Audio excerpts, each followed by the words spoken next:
Kathryn Montes had learned to stretch $1 until it screamed for mercy. 28 years old with a nursing degree that cost more than her childhood home, she lived in a studio apartment where the heat worked 3 days out of 7 and the hot water was a luxury reserved for Wednesday mornings. Her scrubs were faded from too many washes in the building's coin laundry, and her lunch was usually whatever the hospital cafeteria was about to throw out at the end of her shift. But she was good at her job. Really good. Pediatric intensive care required a specific kind of person, someone who could hold a screaming toddler still for an 4 insertion while singing Disney songs, who could spot the subtle signs of deteriorating condition before the monitors caught up, who could comfort terrified parents at 3 in the morning with genuine compassion despite being on hour 16 of a double shift. Kathryn was that person. Her colleagues called her a natural. Her supervisor wrote glowing reviews that never translated into raises because the hospital was always restructuring or optimizing resources or whatever corporate term meant they valued profits over people. So when the staffing agency called on a gray Tuesday morning with an offer that sounded too good to be true, Kathryn's first instinct was suspicion. Private nursing position, the woman on the phone explained. Her voice crisp and professional. 6-month-old patient requiring overnight monitoring and specialized care. The family is willing to pay 4 times your current hourly rate. Before we jump back in, tell us where you're tuning in from. And if this story touches you, make sure you're subscribed, because tomorrow, I've saved something extra special for you. Kathryn stirred instant coffee in her chipped mug, doing the math in her head. 4 times her rate would mean she could pay off 2 credit cards, fix her car's transmission, maybe even afford health insurance that actually covered things. What's the catch? The family values discretion. The father is a prominent businessman who prefers to keep his private life private. You'd be required to sign a comprehensive non-disclosure agreement. What kind of medical condition are we talking about? The baby was born premature at 32 weeks. She's home now but requires careful monitoring. The previous nurse left rather suddenly, and the family needs someone immediately. Tonight, if possible.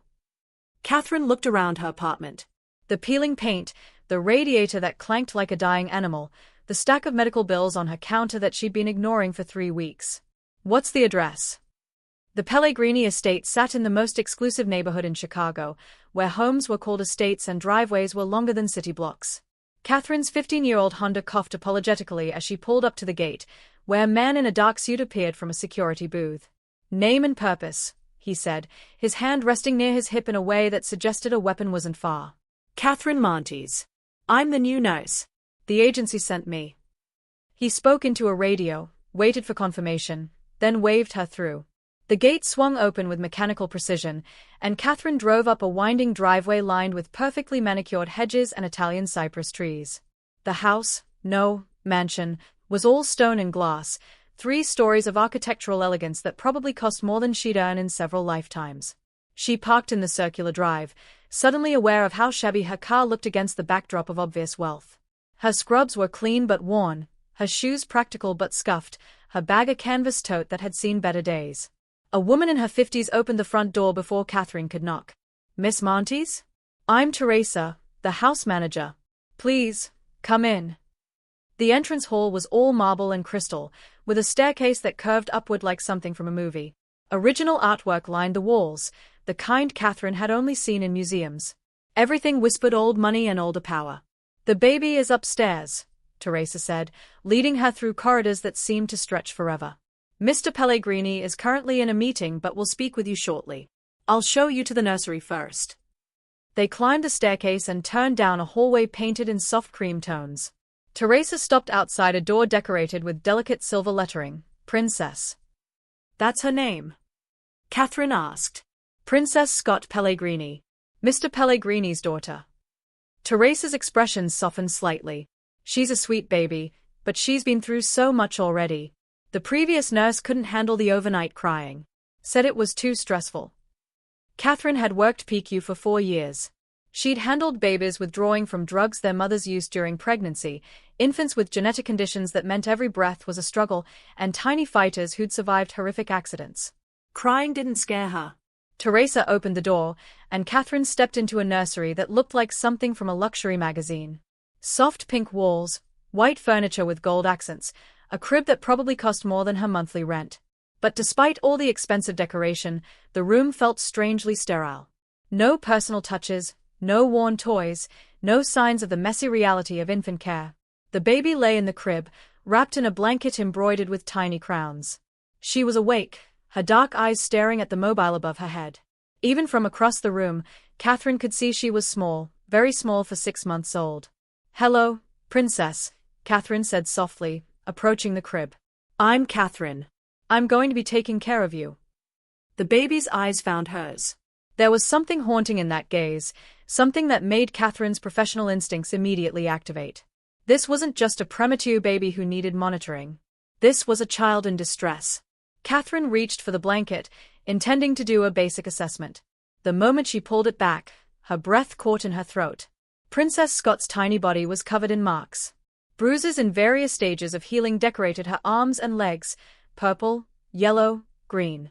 Small circular burns dotted her torso, perfectly round and deliberate. Finger-shaped marks wrapped around her upper arms like someone had gripped her too hard. Her ribs were visible beneath paper-thin skin, suggesting malnutrition or feeding difficulties.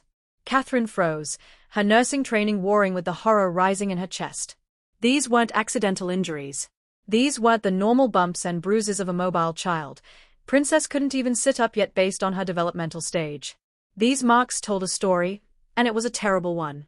"Jesus," she whispered, her hands hovering over the baby without touching. She needed to document this. She needed to call Child Protective Services. She needed to. "I see you've discovered the reason we need specialized care." A man's voice came from the doorway, deep and controlled. Kathryn spun around. The man standing there was tall and imposing in a perfectly tailored dark suit. Black hair, sharp jawline, and eyes that could cut glass. He was probably in his mid-30s, handsome in a dangerous way that made her instinctively step between him and the crib. "Who did this to her?" Kathryn demanded, her voice steadier than she felt. "Who hurt this baby?" Something flickered in his expression. Not anger at her accusation, but something darker. Pain, maybe, or rage held under tight control. "I'm Dante Pellegrini," he said, moving into the room with the confidence of someone who owned everything he surveyed. "Princess's father. And I've been asking myself that same question for the past 3 weeks." Kathryn didn't move from her protective position. "You're telling me you don't know how your daughter got these injuries?" "I'm telling you," he said, his voice dropping to something dangerous, "that I've been trying to find out. The previous nurse was supposed to be providing care while I worked. Instead, he stopped, his jaw clenching. "She's been dealt with." The phrase sent ice through Kathryn's veins. Dealt with could mean many things, but coming from a man with this much power and this much controlled fury, it probably meant nothing good. "I need to see her medical records," Kathryn said. "All of them. Birth records, hospital stays, specialist appointments, everything. Teresa will provide you with copies. And I need to do a full examination. These burns," she gestured to the baby's torso. "These are fresh. Within the last 48 hours. If she's in your custody and these injuries are occurring, I'm legally obligated to report this." Dante moved closer, and Kathryn fought the urge to back away. He stopped a few feet from her, his dark eyes holding hers with an intensity that made her pulse quicken for reasons she didn't want to examine.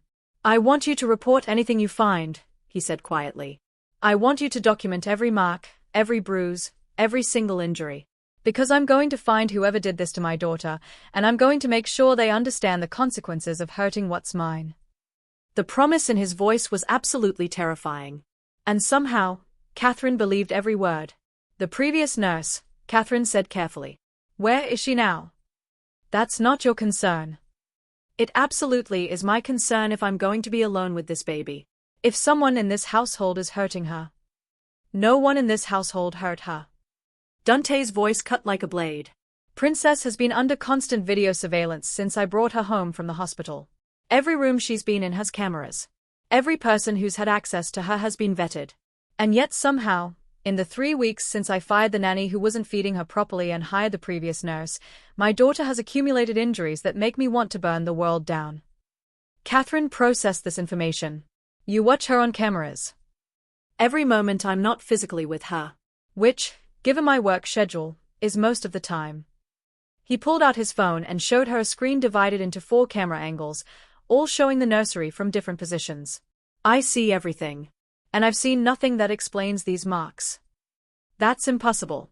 Injuries like this don't appear spontaneously." Which is why I need someone I can trust. Someone with actual medical expertise who can figure out what's happening. He studied her face. The agency said you're one of the best pediatric nurses in Chicago. That you've worked with abuse cases, with complex medical needs, with children no one else wanted to handle. They told you about my cases. I pay for comprehensive information. He slipped his phone back into his pocket. I know you work doubles to cover your student loans. I know you grew up in foster care and put yourself through nursing school. I know you reported a doctor for falsifying records 2 years ago and that it cost you a promotion you deserved. I know you're the kind of person who doesn't look away when children are suffering. Kathryn's hands clenched into fists. You investigated me. I investigate everyone who comes near my daughter. And right now, you're the only person I'm willing to let near her until I figure out what's happening. She wanted to be offended by the invasion of privacy. She wanted to walk out, to call the police, to do everything by the book. But she looked down at Princess Scott, at the tiny baby with those haunting dark eyes and those terrible marks covering her fragile body, and she knew she couldn't leave. I want full medical autonomy, Kathryn said. If I think she needs a hospital, we go to a hospital. If I think she needs specialists, we call specialists. No arguments, no delays. Agreed. And I document everything. Every injury, every concern, every observation.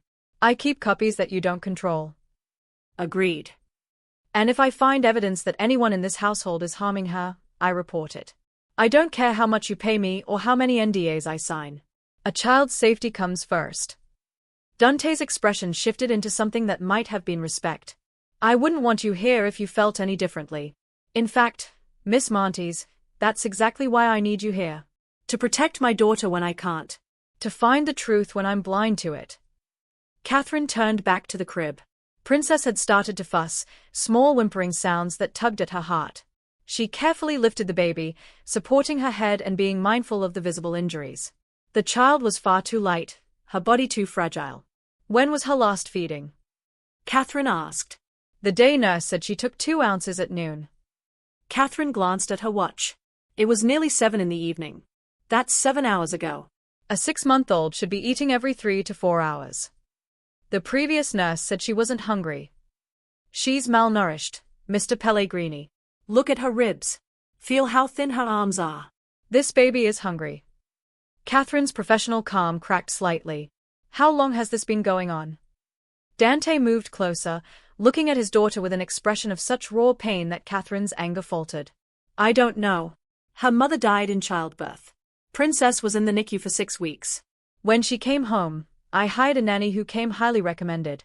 Everything seemed fine for the first 2 months. Then I started noticing Princess wasn't gaining weight.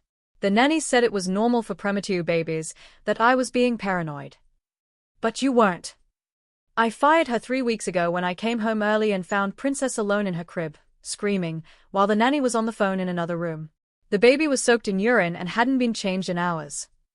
His hands clenched. I hired the nurse through an agency. Did background checks. She seemed professional, competent. But now these marks have appeared, and I can't.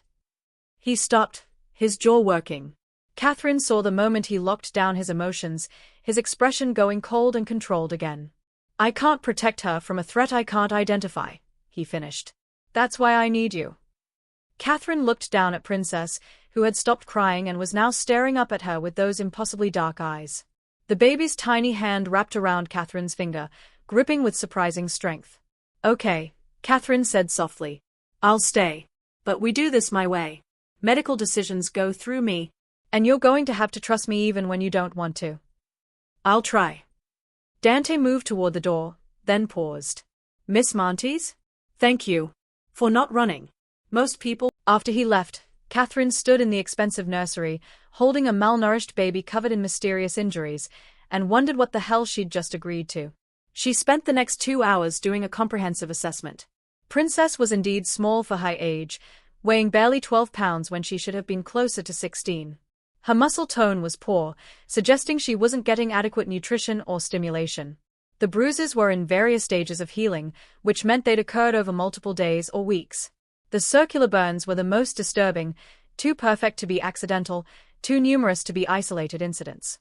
Kathryn photographed everything with her phone, documenting angles and measurements. She checked Princess's reflexes, her responses to stimuli, her breathing patterns. The baby was developmentally delayed but not severely so. Mostly, she was exhausted and hungry. Teresa brought up formula and bottles, along with a thick folder of medical records. Kathryn fed Princess slowly, watching her suck eagerly at the bottle like she'd been starved. Which, based on her weight, she probably had been. The previous nurse told Mr. Pellegrini that Princess had reflux and couldn't tolerate large feedings, Teresa said quietly, lingering in the doorway. She said we needed to give her small amounts frequently. But I never saw her feeding the baby at night. She'd close the nursery door and tell me not to disturb them, that Princess needed quiet to sleep. How often did Mr. Pellegrini check the cameras? During the day, constantly. But at night. Teresa's expression darkened. The nurse told him that Princess slept better in complete darkness. She convinced him to turn off the night vision cameras because the infrared light was disturbing her. He wanted to believe his daughter was finally sleeping peacefully, so he did what she asked. Horror washed through Kathryn. So whatever happened to Princess happened in the dark. When no one was watching. Mr. Pellegrini only discovered something was wrong 2 days ago when he came home early and found. Teresa stopped, swallowing hard. He found the nurse holding Princess by her arm, shaking her. The baby was screaming. He grabbed Princess and fired the nurse on the spot. That's when he saw the marks. Where is this nurse now? Teresa's face went carefully blank. Mr. Pellegrini has people who handle problems. I don't ask questions about what happens after that. The implications made Kathryn's skin crawl. She was working for a man who had people who handle problems. A man who lived in a mansion with armed security and surveillance cameras everywhere. A man whose business was probably anything but legitimate. She should leave. She should take these photographs to the police and let them handle it. But she looked down at Princess, who had finished the bottle and was now sleeping in her arms, her tiny body finally relaxed. This baby needed someone who wouldn't abandon her. Who would fight for her even when it was dangerous or complicated or morally ambiguous.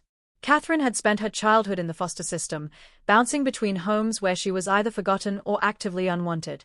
She knew what it felt like to be vulnerable, to be at the mercy of adults who saw you as a burden rather than a person. She wasn't going to let that happen to Princess Scott. Even if staying meant getting tangled up with a man who was clearly dangerous, clearly powerful, and clearly willing to do terrible things to protect his daughter. Kathryn settled into the rocking chair beside the crib and pulled out her phone. She had research to do. Starting with finding out exactly who Dante Pellegrini was and what kind of world she'd just entered. The first night in the Pellegrini mansion taught Kathryn 3 things. Princess Scott was a fighter despite everything working against her. The security team changed shifts with military precision at 2-hour intervals, and Dante Pellegrini didn't sleep. She discovered the last fact at 3 in the morning when she carried Princess to the kitchen to warm a bottle. The baby had woken crying, her small body trembling with hunger. Kathryn had been changing her diaper when she noticed 2 new marks, faint red impressions on Princess's upper thigh that looked suspiciously like fingertips. Fresh marks. Appeared within hours. Her mind raced through possibilities as she descended the curved staircase, Princess nestled against her shoulder. The nursery cameras had been on all evening. Teresa had checked in at 9. Kathryn herself had been in the room continuously except for one 15-minute break to use the bathroom down the hall. Which meant either the marks had been there and she'd missed them during her initial assessment, unlikely given her thoroughness, or something else was happening. Something medical that mimicked abuse. The kitchen was dark except for a single light over the massive marble island. Dante sat there in shirt sleeves, his jacket discarded, a glass of whiskey in his hand and papers spread across the surface. He looked up when she entered, his expression shifting from exhaustion to alertness in an instant. Is she all right? He was on his feet immediately, crossing to them. She's hungry. Kathryn moved to the refrigerator where Teresa had shown her the prepared bottles were stored. But we need to talk. There are new marks. The glass in Dante's hand cracked. He looked down at it, seemed surprised by his own strength, and carefully set it on the counter. Show me. Kathryn laid Princess on the kitchen island, which was probably the most expensive changing surface the baby had ever experienced, and gently lifted her pajama leg. The marks were still visible, faint but distinct. Dante's face went absolutely cold. Those weren't there at evening check-in. No. They appeared sometime between 9 and now. And you were with her the entire time. It wasn't a question, but Kathryn heard the edge of suspicion in his voice. Except for 15 minutes when I used the bathroom. But the cameras were on. You can check the footage. I will. He pulled out his phone, fingers moving rapidly across the screen. What time was your break? Around 1:30. They watched the camera footage together, Dante holding his phone so she could see. The angle showed the crib clearly, Princess sleeping on her back exactly as Kathryn had left her. Nothing moved. No one entered. The baby didn't even stir for the entire 15 minutes. This doesn't make sense, Dante said, his voice tight with controlled fury. No one touched her. But the marks are there. Kathryn warmed the bottle, testing the temperature on her wrist while her mind worked through medical possibilities. Mr. Pellegrini, I need to ask you something, and I need you to answer honestly. Dante. If you're going to be caring for my daughter, we're past formalities. Dante. The name felt strange on her tongue, too intimate. Has Princess been tested for clotting disorders? Hemophilia? Von Willebrand disease? Anything that would cause easy bruising? His expression shifted slightly. The NICU ran standard blood work. Nothing was flagged. Standard isn't comprehensive. Some bleeding disorders don't show up unless you're specifically looking for them. She lifted Princess and settled into one of the kitchen chairs to feed her. The baby latched onto the bottle eagerly, her small hands wrapping around Kathryn's fingers. And these burns, they are too perfect, too circular. But there's a condition called Ehlers-Danlos syndrome that can cause skin fragility. Even minor pressure can leave marks that look like burns or bruises.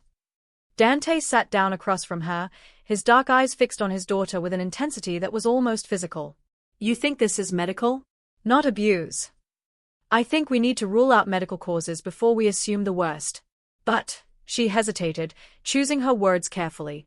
Some of these marks are consistent with abuse. The pattern, the placement, the fact that they are in various stages of healing. If this is a medical condition, it's being exacerbated by something. Or someone. The previous nurse. Possibly. If she was handling Princess roughly, not supporting her properly, even normal caregiving could cause injuries in a baby with an underlying condition. Kathryn watched Princess drink, her heart aching at how desperately hungry the child was. But the malnutrition is deliberate. You don't accidentally starve a baby. That's neglect at minimum, abuse at worst. Dante's hands clenched into fists on the table. I should have known. I should have been here more. Should have trusted my instincts when something felt wrong. You can't watch her every second. You have a business to run. My business is the reason she's in danger. The words came out bitter, heavy with guilt. I've made enemies, Miss Montes. Kathryn. People who would love to hurt me by hurting what I love. I thought keeping her here, surrounding her with security, would keep her safe. Instead, I let a threat walk right through my door and into her nursery. Kathryn studied him across the table. In the dim kitchen light, he looked younger, less like the imposing figure who'd confronted her in the nursery and more like a terrified father trying to protect his child. What kind of business are you in, exactly? The kind where questions are dangerous. I'm already in danger just by being here. I deserve to know what I'm walking into. Dante was quiet for a long moment, his gaze moving from Princess to Kathryn and back again. My family has been in Chicago for 4 generations. We provide services that exist in the spaces between legal and illegal. Security, logistics, conflict resolution, problem solving. We have connections in shipping, construction, entertainment, and several other industries that benefit from our particular expertise. You're in the mob. That term is outdated and reductive, but essentially, yes. He said it without apology, without shame. Just a statement of fact. I inherited the position from my father 3 years ago. Since then, I've been trying to legitimize some of our operations while maintaining the respect and fear that keeps us powerful. And Princess's mother. Pain flickered across his face. Isabella. She was a violinist with the Chicago Symphony. We met at a charity gala. She knew what I was, what my family did, and she loved me anyway. Tried to reform me, in her gentle way. His voice went rough. She died bringing Princess into the world. Hemorrhage during emergency C-section. The doctors couldn't stop the bleeding fast enough. I'm sorry. I've been angry at her for dying. Angry at myself for getting her pregnant. Angry at Princess for surviving when Isabella didn't. He looked at his daughter, now drowsy and content in Kathryn's arms. What kind of father resents his own child? The kind who's grieving and terrified and hasn't processed his trauma. Kathryn's voice was gentle but firm. But you're here now. You're fighting for her. That's what matters. Dante reached across the table, his hand hovering near Princess's head before he pulled back. I don't know how to do this. Be a father. Isabella would have been perfect. She was warm and patient and everything I'm not. Without her. You learn. You try. You keep showing up even when it's hard. Kathryn shifted Princess to her shoulder, patting her back gently to burp her. And you accept help from people who know what they are doing. Is that what you are? Help. I'm a nurse who's very good at her job. And right now, your daughter needs someone who won't give up on her. She met his eyes across the table. But I need something from you in return. Name it. Tomorrow, we take Princess to my colleague at Northwestern Memorial. Dr. Sarah Chen specializes in pediatric hematology. She'll run a comprehensive panel for bleeding disorders, connective tissue disorders, anything that could explain the easy bruising and marking. And if the tests come back normal, then we know we're dealing with abuse, and we proceed accordingly. But if there's a medical explanation, we need to know so we can treat it properly and protect her from further harm. Dante nodded slowly. Agreed. I'll have my driver take you both tomorrow morning. You're not coming. I have a meeting I can't reschedule. But Marcus, my head of security, will accompany you. His former military, completely trustworthy. He'll make sure you're both safe. Kathryn wanted to argue that she didn't need a bodyguard for a hospital visit, but the reality of her situation was settling in. She was caring for the daughter of a mob boss. People who wanted to hurt Dante might see Princess, or Kathryn herself, as targets. She'd stepped into a world where normal rules didn't apply, where danger lurked in shadows, and where trust was a commodity more valuable than money. Princess had fallen asleep against her shoulder, warm and heavy and finally peaceful. Kathryn stood carefully, not wanting to disturb her. I should get her back to bed. Wait. Dante stood as well, moving around the table. He stopped a few feet away, his expression uncertain. May I? Kathryn understood what he was asking. She carefully transferred Princess to his arms, watching as he cradled his daughter with surprising gentleness. His large hands completely supported her tiny body, and he held her like she was made of glass. She's so small, he whispered. So fragile. How am I supposed to protect something this breakable in a world this brutal? The same way every parent does. One day at a time. One decision at a time. Kathryn smiled softly. And by hiring good help. Dante looked at her then, really looked at her, and Kathryn felt something shift in the air between them. An awareness, a connection, something that had nothing to do with professional boundaries and everything to do with two people recognizing kindred damage in each other. Thank you, he said quietly. For staying. For fighting for her. I haven't done anything yet. You stayed when you could have run. You're asking questions when you could have made assumptions. You're holding her like she matters. His voice went rough again. That's more than anyone else has done. Kathryn swallowed against the unexpected emotion clogging her throat. She does matter. Every child matters, but especially the vulnerable ones.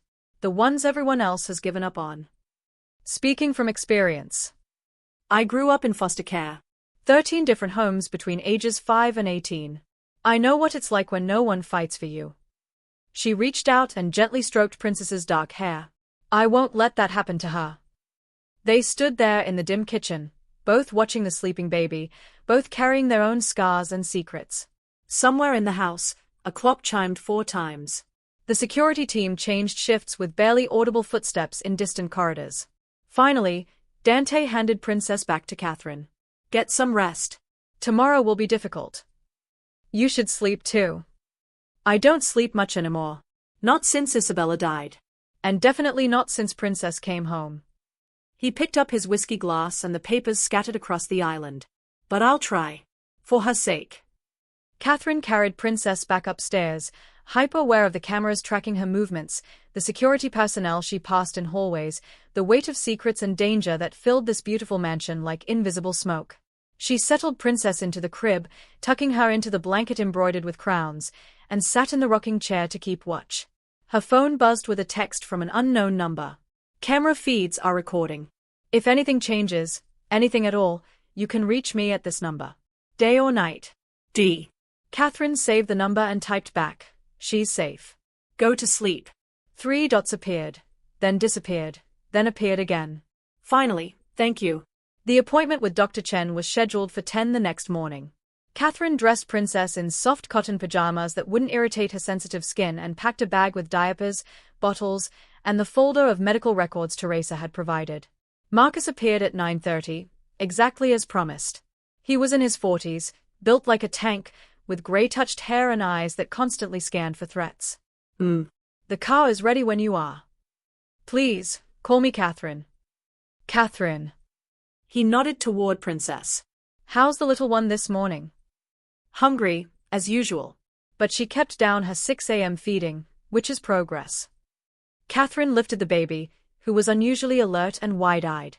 Has there been any word from the previous nurse? Has she been questioned about the injuries? Marcus's expression went carefully blank. That situation has been handled. Handled how? With discretion. Mr. Pellegrini doesn't want you concerned with the details. Which meant something bad had happened to the woman. Something Kathryn was probably better off not knowing. She pushed down the unease and focused on Princess. Whatever had been done was already done. She couldn't change it, couldn't fix it, could only move forward with protecting this baby. The car was a black SUV with tinted windows and armor plating that Kathryn noticed when Marcus opened the door. The interior was leather and luxury, with a car seat already installed and safety checked.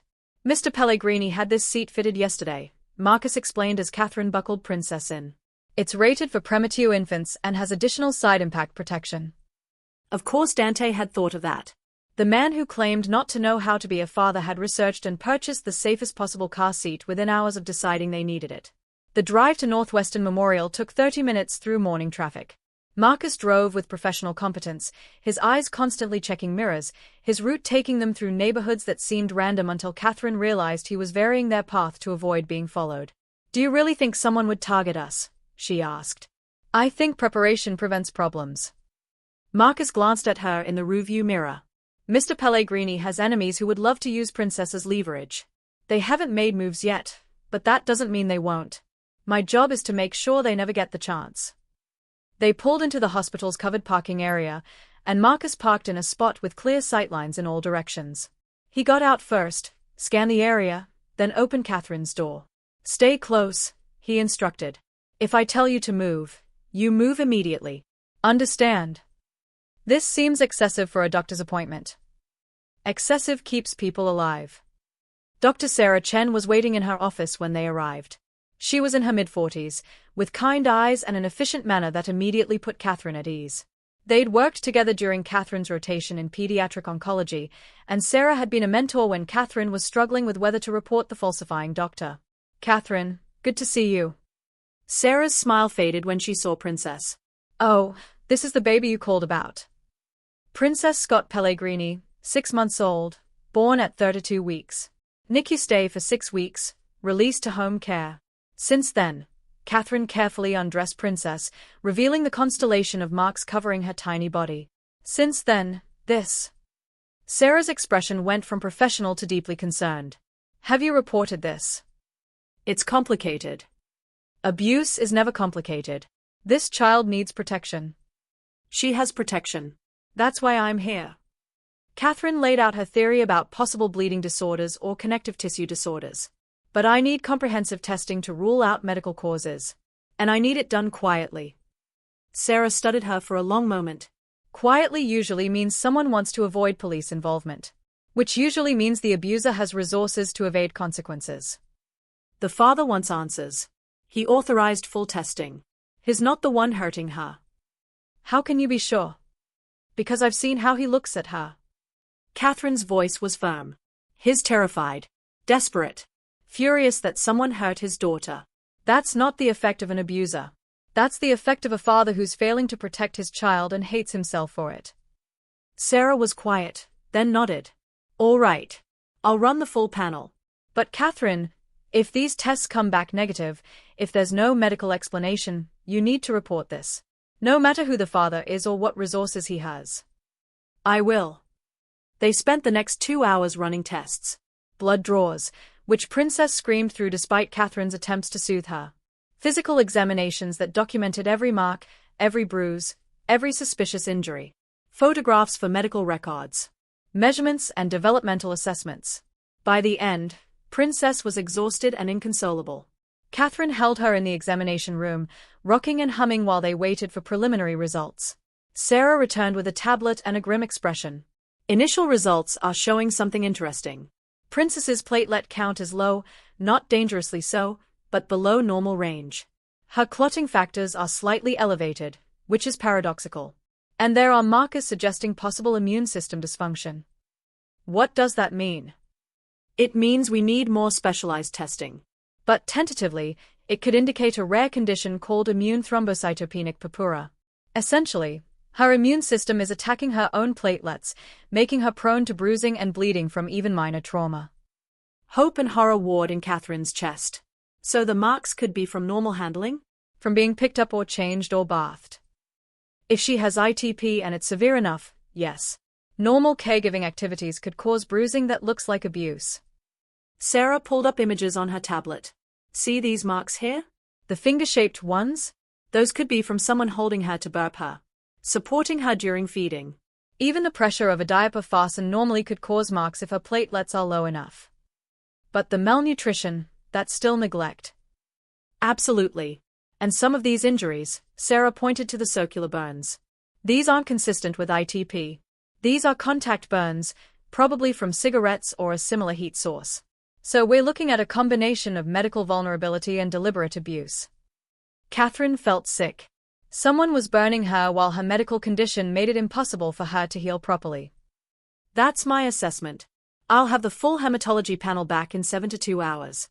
In the meantime, Princess needs to be in an environment where she's protected from both intentional harm and accidental injury. With her platelet count this low, even a minor bump could cause significant bleeding. She's in a safe environment now. I'm with her constantly. Sarah touched her arm gently. Be careful, Kathryn. I don't know what situation you've walked into, but babies don't develop these injuries in loving homes. Someone hurt this child. And if they did it once, they'll do it again. Marcus drove them back to the mansion in tense silence. Kathryn stared out the window, Princess sleeping in her car seat, and tried to process everything. The baby had a medical condition that made her vulnerable to injury. But someone had also deliberately burned her, deliberately starved her, deliberately caused harm. The previous nurse had been handled. Dante had people who took care of problems. And Kathryn was now complicit in whatever had happened to that woman because she'd chosen to stay, chosen to be part of this world. Her phone buzzed. A text from Dante. Results? She typed back. Preliminary findings suggest immune thrombocytopenic purpura. Explains some of the bruising. Not all of it. I'll brief you when we're back. 3 dots. Then, thank you. For everything. They pulled through the mansion gates, and Kathryn felt the strange sensation of coming home. Which was ridiculous. She'd been here less than 24 hours. This wasn't her home. This was a job, a temporary position, a 6-month contract. But when Teresa greeted them at the door with a warm smile and asked how Princess had done, when Marcus carried the diaper bag inside like it was precious cargo, when Kathryn climbed the stairs to the nursery and found Dante standing by the window clearly waiting for their return, it felt like something more. It felt like belonging to something. Being part of something. Having people who cared whether she came back safely. And that was more dangerous than any mob connection or abuse investigation could ever be. Dante listened to her explanation of the test results with absolute focus. He sat in the nursery's rocking chair while Kathryn stood by the crib where Princess slept, exhausted from the morning's ordeal. So some of the marks are medical, he said slowly. But not all of them. The burns are definitely abuse. And the malnutrition was deliberate. But the bruising pattern, that could have been exacerbated or even caused by normal handling combined with her condition. Kathryn pulled out her phone and showed him the photos Dr. Chen had taken. See these marks on her arms? Those could be from the previous nurse picking her up roughly. With Princess's low platelet count, even firm grips would cause bruising. But I've held her. I've changed her. Why doesn't she have bruises from me? You're probably being more gentle than you realize. And you're not with her during the times when babies are most fussy and difficult, the middle of the night, during colicky crying, when they are fighting sleep. That's when caregivers get frustrated and rough. Dante's jaw clenched. She was being hurt because she was crying. Because she was hungry and in pain and couldn't communicate it any other way. That's my theory. Where is she now? His voice dropped to something cold and deadly. The previous nurse. I want to talk to her again. Dante, no. Whatever you've already done. I haven't done anything yet. She's being held at a secure location, awaiting my decision on how to handle her. I wanted to wait until I had all the information. He stood, his body radiating controlled violence. Now I have it. Kathryn moved between him and the door. You can't just torture information out of people. That's not how this works. That's exactly how my world works. Then your world is wrong. She held her ground even though everything in her was screaming to step aside.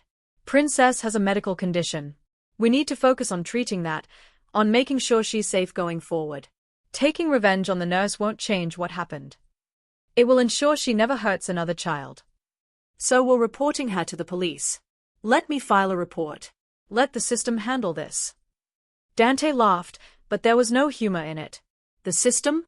The same system that let this woman get hired despite probably having a history of abuse?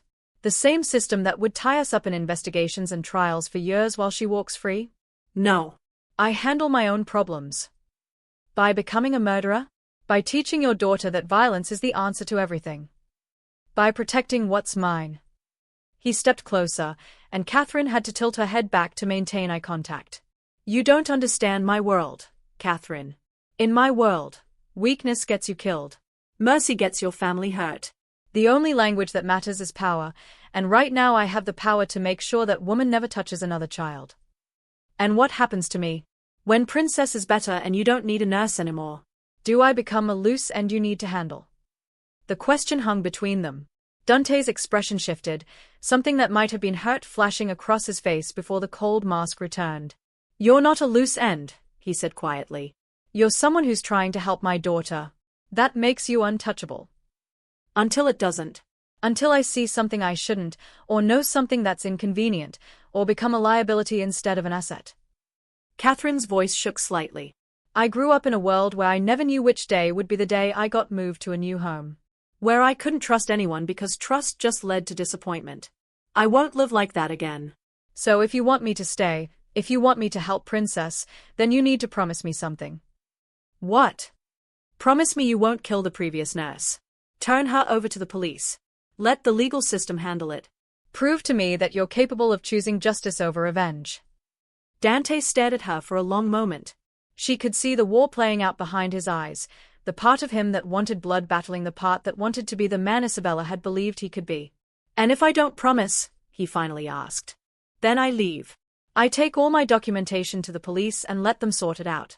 Princess deserves better than to grow up watching her father solve every problem with violence.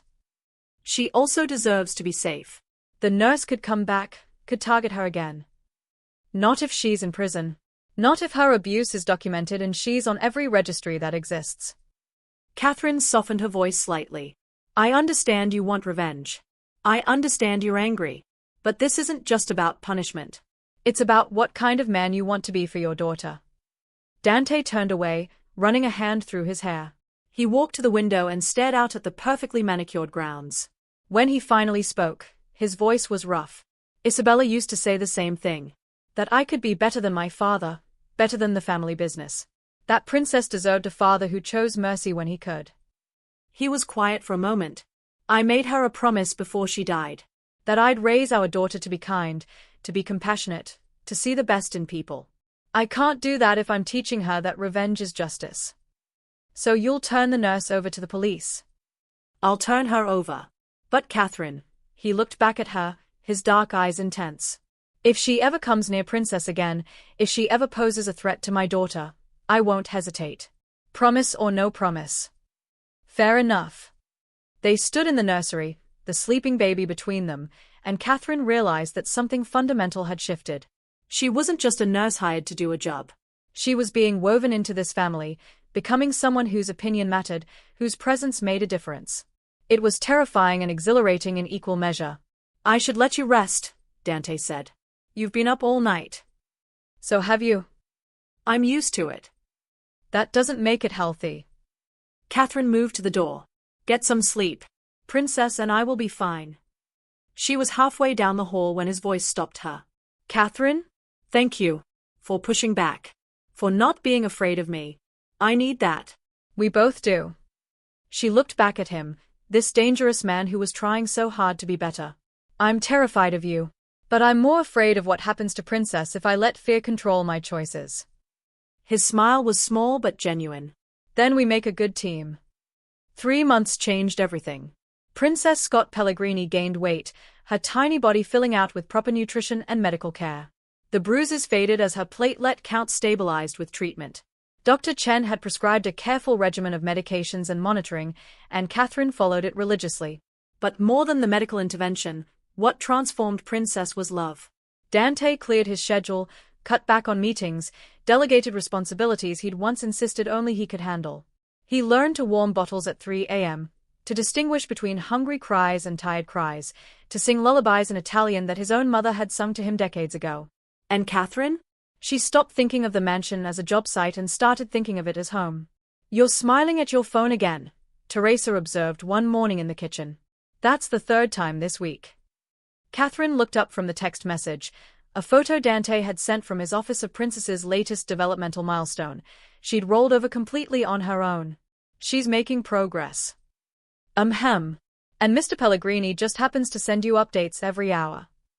He's an involved father. It's good for Princess. Teresa's knowing smile said she wasn't fooled. Whatever you say, dear. The truth was more complicated than Kathryn wanted to admit. Somewhere between the 3 a.m. feedings and the medical appointments, between watching Dante transform from a cold mob boss into a devoted father and seeing him look at her with something warmer than gratitude, she'd crossed a line. She'd fallen in love with both of them. The night everything changed started ordinarily enough. Princess had been asleep for 2 hours when Kathryn heard raised voices from downstairs.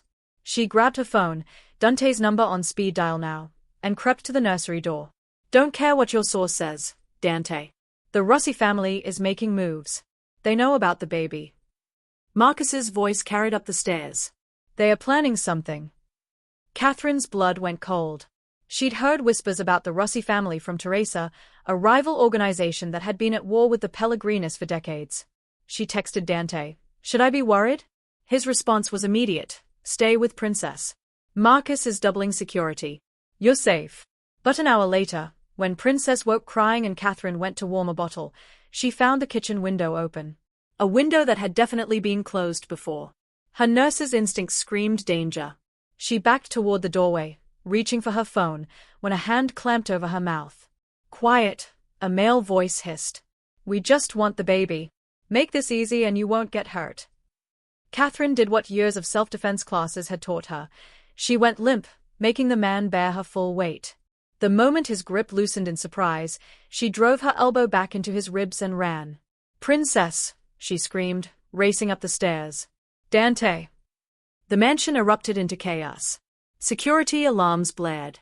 Men in suits appeared from shadows, guns drawn.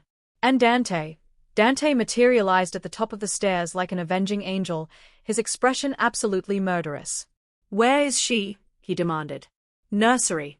I locked the door. Kathryn's hands shook as she pulled out her keys. Orchestrated tension, swift resolution, and relationship closure. I need to create tension here but resolve it quickly since the user wants a short continuation. Let me have them secure Princess, deal with the threat, and then transition to the resolution of their relationship. They burst into the room together. Princess was awake in her crib, crying but unharmed. Dante scooped her up, holding her against his chest with a desperation that made Kathryn's heart crack. "She's okay," Kathryn said softly, putting a hand on his arm. "She's safe." Downstairs, Marcus and the security team had the intruder subdued. But Dante didn't go down to deal with it. He stood in the nursery, holding his daughter, his entire body trembling with adrenaline and fear. "I almost lost her," he whispered. "I almost lost both of you. But you didn't. We're safe because you prepared. Because you protected us." He looked at her then, really looked at her, and something shifted in his expression. "Kathryn, I need to tell you something. And you're going to think I'm insane, but I don't care anymore." "What?" "I'm in love with you." The words tumbled out, raw and honest. "I've been in love with you since the night you stood in my kitchen and told me I needed to be a better man for my daughter. Since you fought for Princess when you had every reason to run. Since you made this house feel like a home instead of a prison." Kathryn's breath caught. "Dante." I know it's complicated. I know you could do better than a man with blood on his hands and enemies at the door. But I'm asking anyway. He shifted Princess to one arm and reached for Kathryn with the other. Stay. Not as an employee. As family. As mine. She should say no. She should maintain professional boundaries. She should remember all the reasons this was a terrible idea. Instead, she stepped into his embrace, careful of the baby between them. I love you too. Both of you. I think I have for a while now. His kiss was gentle despite the violence still humming in his veins. Princess made a small sound of protest at being squished between them, and they broke apart, laughing. So what happens now? Kathryn asked. Now?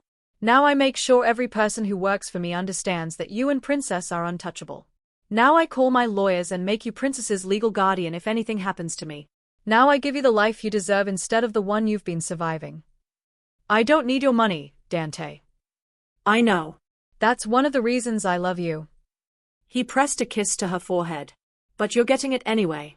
Starting with paying off those student loans that keep you up at night. That's not non-negotiable. My daughter needs her nurse happy and stress-free. Doctor's orders. 6 months later, the Pellegrini nursery had changed. Gone was the sterile, magazine-perfect decor.